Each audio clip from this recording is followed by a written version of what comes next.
ஸ்கொயராக அடிக்கிட்டே வரும்போது எல்லா இடத்துல பக்கத்தில் ரிப்பீட் ஆகாத மாதிரி நாங்கள் பொண்ணும் சேர்ந்து பண்ணியிருக்கோம்.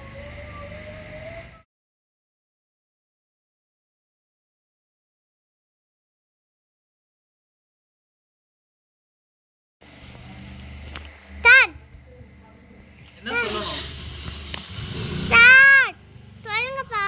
வணக்கம். நாம இந்த வுட் டேபிளில் டாமினோஸ் பிளாக்ஸ் வச்சு கலர்ஃபுல் ஸ்கொயர்ஸ் பண்ணியிருக்கோம்.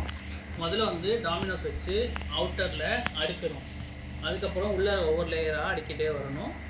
ஒவ்வொரு ஸ்கொயராக அடிக்கிட்டே வரும்போது லாஸ்ட்டில் வரும்போது ஒரு ரெக்டாங்கிள் வரும். அதையும் வந்து அந்த ரெக்டாங்கிள் டாமினோஸ் வச்சு முடிச்சிட்டோன்னா கலர்ஃபுல் ஸ்கொயர் இருக்குது. இது வந்து ஒரு இடத்துல வச்ச கலர் வந்து இன்னொரு இடத்துல பக்கத்தில் ரிப்பீட் ஆகாத மாதிரி நாங்கள் பண்ணியிருக்கோம். நானும் என் பொண்ணும் சேர்ந்து பண்ணியிருக்கோம்.